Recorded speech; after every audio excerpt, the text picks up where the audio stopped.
Hello, everyone, and welcome to our podcast, Depression is Real. This is episode 3, and today we'll be joined by our first special guest on the show. Would you mind introducing yourself? Hi, I'm Amanda. I'm also a senior in high school. Well, do you need more information? Yeah, just give a little background about yourself, your hobbies, what you like to do, just so we can Okay. get to know you a little better. So my parents have been divorced ever since I was really young. So I live in two separate households. So I switch back and forth a lot, and I have a few extracurriculars, such as I do robotics, tennis, dog shows. I do a lot of art too. Mm-hmm. Mm. That's I really run a cool. fashion page on Instagram. But that's about it. Alright. Well, I know you came on the show to talk about something that's been going on with your life, so if you wouldn't mind explaining that to the viewers. Okay, so it's gonna be kind of a long story. Um, I mean, there are a lot of sucky things in my life. Well, at least what I think are sucky, but I guess I'll start from high school. So I've always kind of had some like self-esteem issues concerning like how I look or just like anything in general. And so going into high school, I had this mentality that like, no one was ever gonna like me, um, have a crush on me, I guess. I'm never gonna like get a boyfriend or whatever. And I was like really young and stupid. I was only 13. Um, but basically, as soon as I got into high school, I attracted the attention of a young man, and he started hitting on me, and I didn't even really like him that much, honestly, but I thought that, maybe it was like my only chance. Like, this is the only person that's ever gonna like me. Like, maybe I'll try it out. So I said yes, which I should not have done. But as I said, I was young and stupid.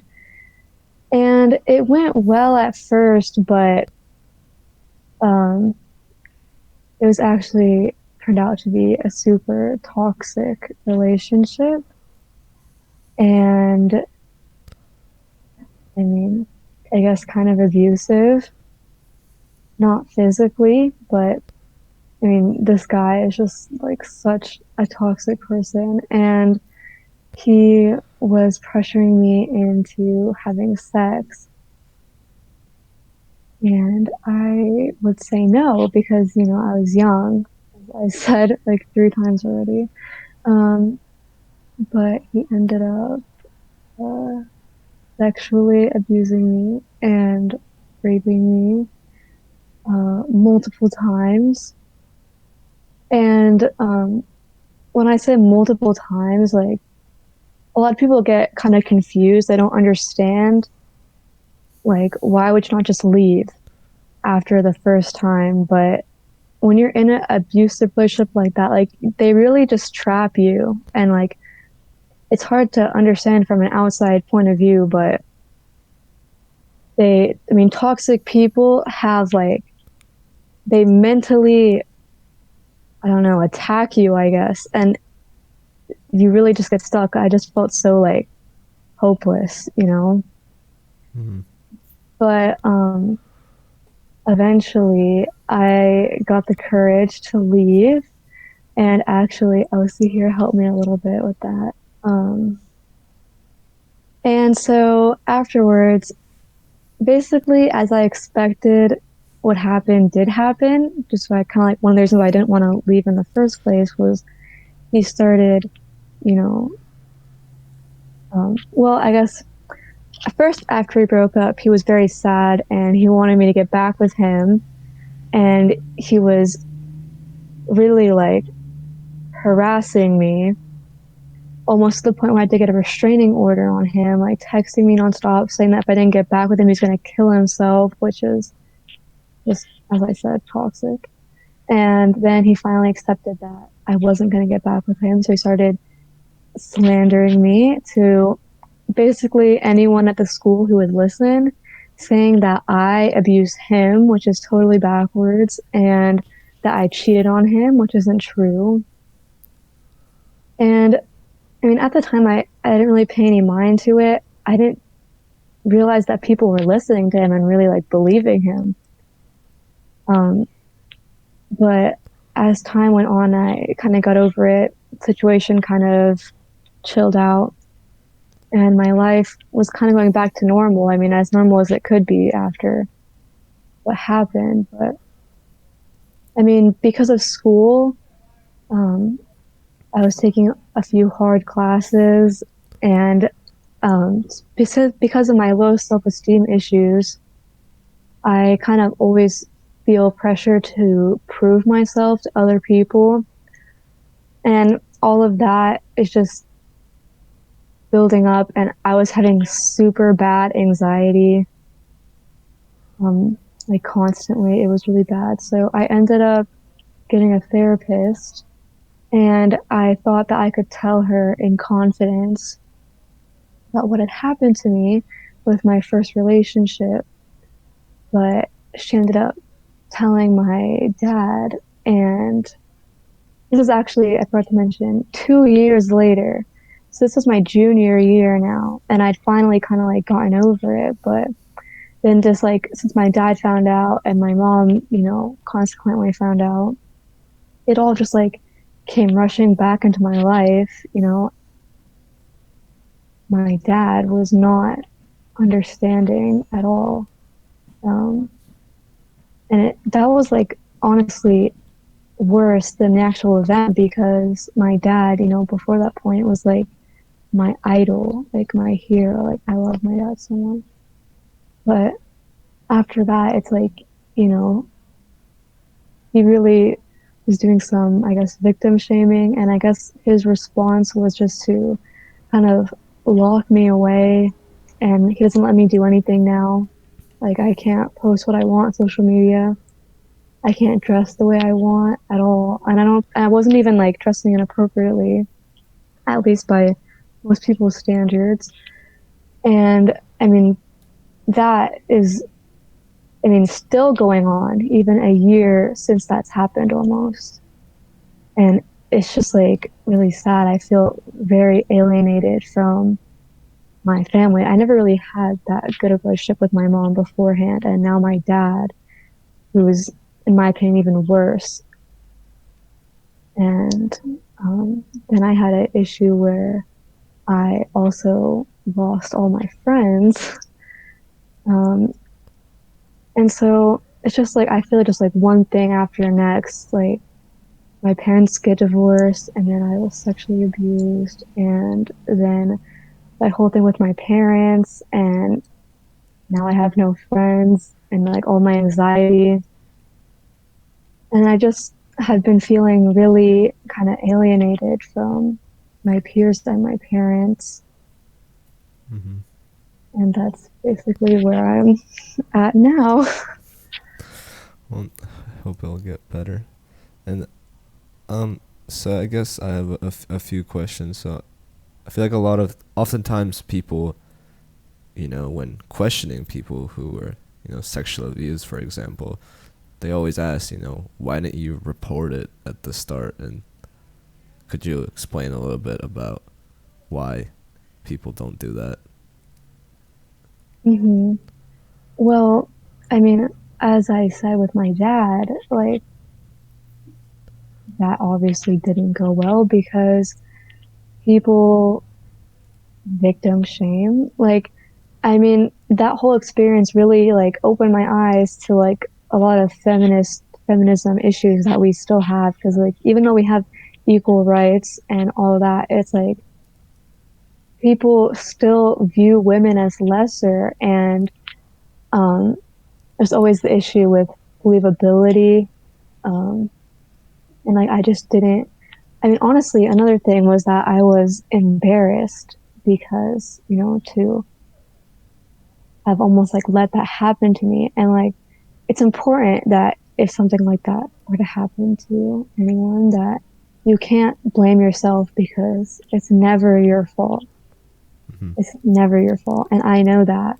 But a lot of people somehow don't understand that. And even I've had like my close friends who know about it, even they would make jokes about it. And like the stuff like that is just not okay. Like I didn't, I mean, just even those few examples, like, and telling everybody, like, I didn't want to be known as that girl. And, I didn't want my parents to know because, I mean, I honestly didn't want to deal with like that awkward conversation with my parents and like them knowing that that had happened to me. Like, I knew that it would make them so sad Mm-hmm. and I didn't want them to be sad like that. So it's just like a lot of reasons. No, that's certainly a hard, tough decision to be faced with. So then, I guess, how would you, recommend people gauge whether on what to do after an event like this? Like, where do you go? Where do you find help? Because I think a lot of people do get lost after such an event, and they don't know where to go. They don't know who to talk to about it. Well, after that relationship, I got into another relationship with someone who I knew I could really trust. I think it's really important um, to not make generalizations and to not let what one person does affect a whole group.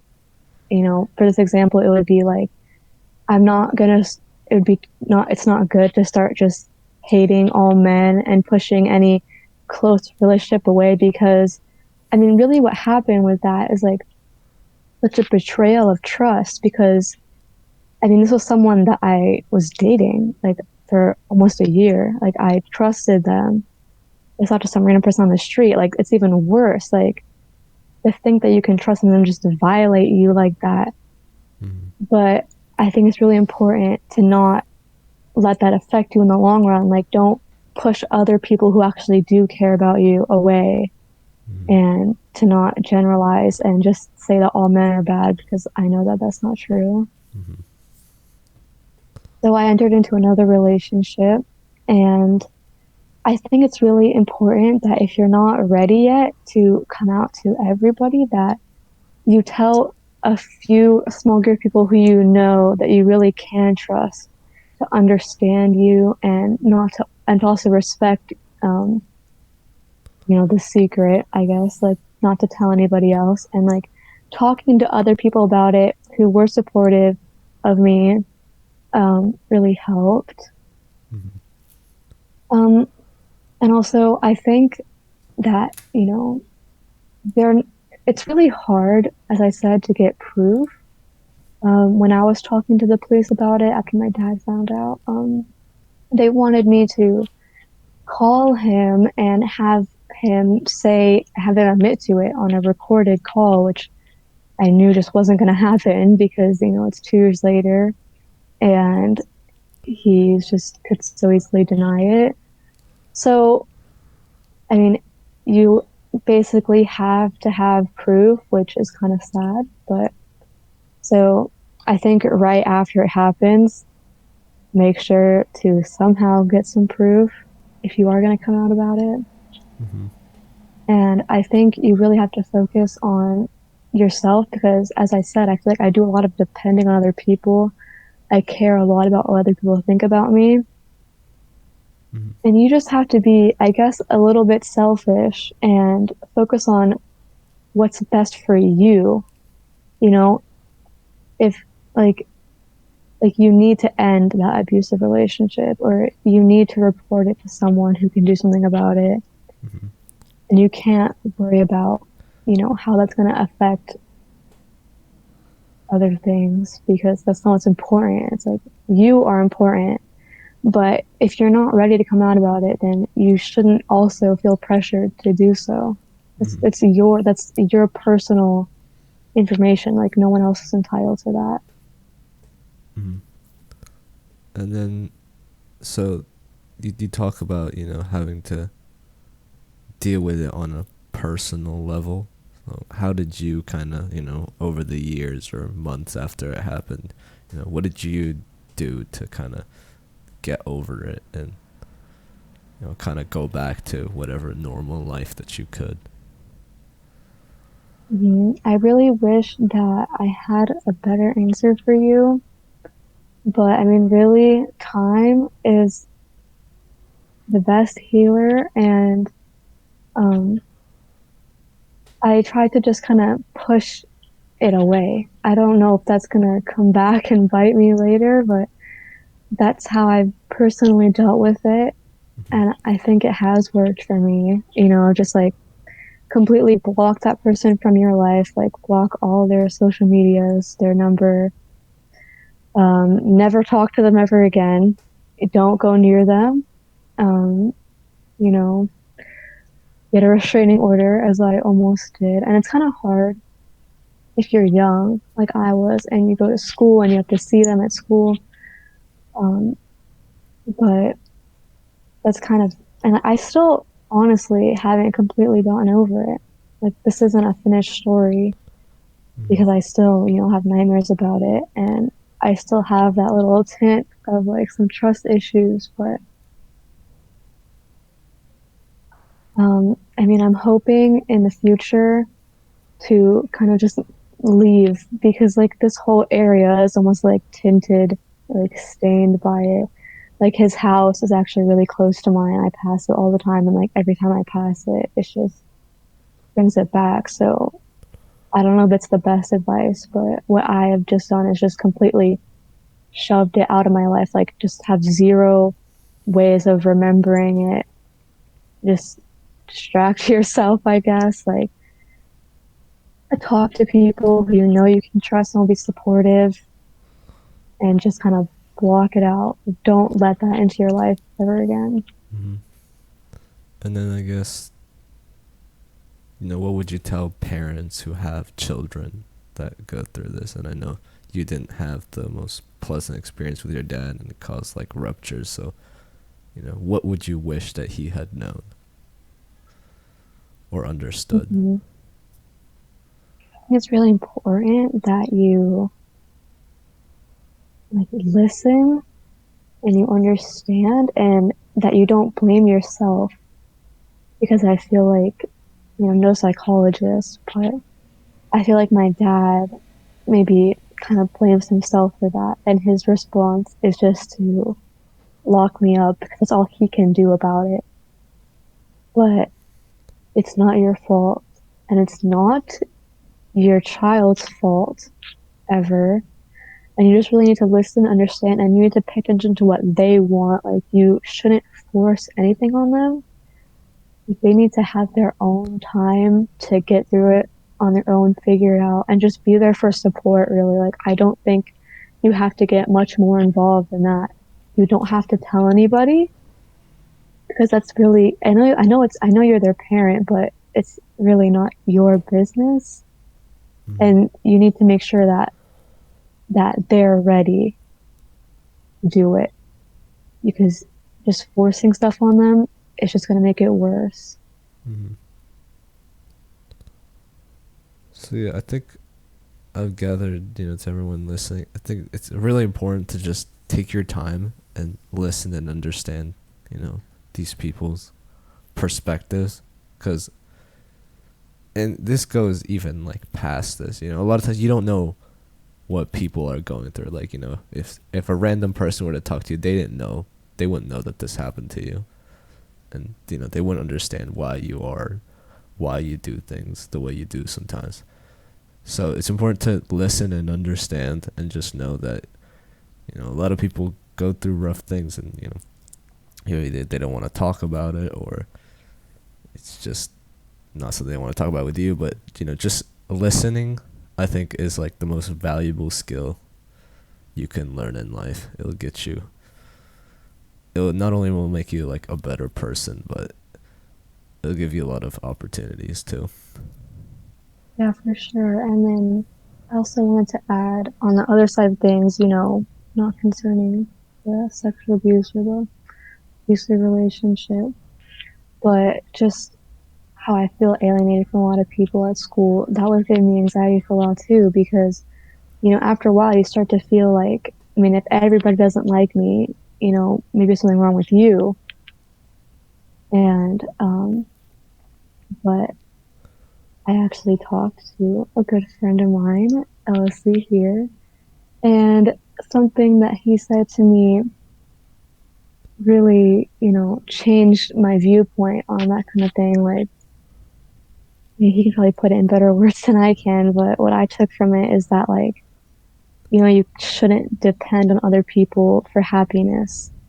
And you have to really focus on yourself and what's best for you. And you need to do what you can do to better yourself. If somebody wants to be your friend, that's awesome. If they don't, that's fine, because you don't need them. You don't need anybody. All you need is yourself. And it's really important to be self-dependent. And that kind of actually helped me a lot. Just those words helped me a lot. Mm-hmm. Yeah, like she said, basically. Yeah, I think it's really important that life is, you can get betrayed left and right, but in the end, if you can make yourself happy, then it doesn't matter what else happens, because if you can get through it, then you can deal with any problem that will come your way. And just because a lot of everything changes around the world, but if you can create stability, I guess, in your life and find happiness, it'll make you a happier person, because you're not dependent on things that are out of control to you for happiness. And I think it's like important to find some time with yourself and really figure out what makes you happy, because all my life, like, I've had groups of friends, but I never really felt like I was that close to them, or like I really belonged there. I never felt like I belonged, I guess. So it's really important, I think, to figure out what makes you the most happiest and surround yourself with people who can respect that and nurture that and cater to that, I guess. Um, yeah, so I'm really hoping in the future, I know you're supposed to ask me about my future, but when I do leave here, hopefully, that I find a group of friends in which I can really feel like I belong and like I can be myself, and that is respected. Because before I've, been around some people who I felt like I couldn't be myself around, and that's like, if you feel like you can't be yourself around someone, then they're not your friend. Yeah. I think all of us at one point have experienced that, and if you can't, if they don't enjoy you for who you are, then why waste your time there? Life is short. Just there's no point to waste your time and energy on people like that. They'll find their people and you'll find yours. And also, to add on to that, like, never force relationships, friendships, anything like that. Even, like, I think a lot of people tell you, like, career wise too in life, just if you don't want to do it, there's always time to change or do something else, because again, we only live once. So you're doing yourself a disservice by forcing yourself to do something that either just doesn't work or you're not happy with. Yeah, I feel like in the past, I have almost tried to force myself onto people, I guess, in a friendship kind of way. Like, I pushed really hard, but you just realize that maybe they don't care about you as much as you care about them, and you need to realize that that's okay, and that there's nothing wrong with you. It's just not the right person for you. Mm. And if they want to hang out occasionally, that's fine, but just don't force yourself on them because it's just not going to end well, honestly. Yeah. Well, I guess, like you said, as I would get to, what do you plan on doing in your life for the career What's wise? next? Yeah. What's next for Amanda Dankberg? Um, well, as I said, hoping to go to college somewhere kind of far away. I applied mostly out of state, and I'm a pretty ambitious person. I have big dreams. Honestly, I'm more of a career focused person than a relationship focused person. So, my dream isn't, to really have a family or get a husband or whatever. My real dream is to go to a good college and then go to medical school because I would like to become a surgeon. I want to study neuroscience.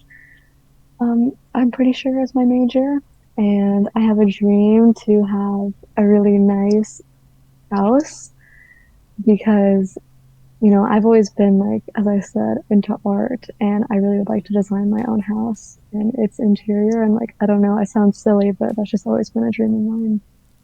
Well, that's really cool. I wish you the best of luck in achieving those dreams. Thank you. And I mean, I just want to add, I think it's really brave of you to come on and share a story like this. And, not everyone can do that. But I just, to anyone who's going through something like this, there's people out there that'll support you no matter what. And it just, like you said earlier, but don't do it unless you're not comfortable. If you're not comfortable doing it, then please don't do it, You have to be ready. I mean, as I said, this is the first time that I've talked about it, like, openly, besides to, like, a couple of my really close friends and forcefully by my parents. Um, but, like, it's been 3 years, but, like, I decided that I was kind of, like, finally ready to talk about it. I thought that it needed discussing. And I thought maybe other people could learn from my mistakes. And I think that this is a really good outlet for me to do that and for a lot of other people to do that and find a good community, which I think is really cool. All right. Well, thank you for coming on the show and talking about your experiences. I hope that I can give like motivation. Maybe someone else can do the same thing. And like, I just want to say that like, it may seem really hard now and hopeless, but like, I know you can do it because I did it and I have grown so much through this process. And I know that it may seem really hard and like hopeless, as I said now, but I know that you can do it. You need to just really focus on yourself and go through it at your own pace, and you can do it. That's all. Well, thanks for the message. I guess I hope people can listen to that. And thank you to everyone listening to this episode. And if you want her to answer any of your questions, we have contact, and we would love for you to join our new Discord that we made. We're all there. We hope to form a community where we can talk about things, share video ideas for the future as well. And if you wouldn't mind liking and subscribing to the channel, that would be awesome. And thank you again. See you on the next one.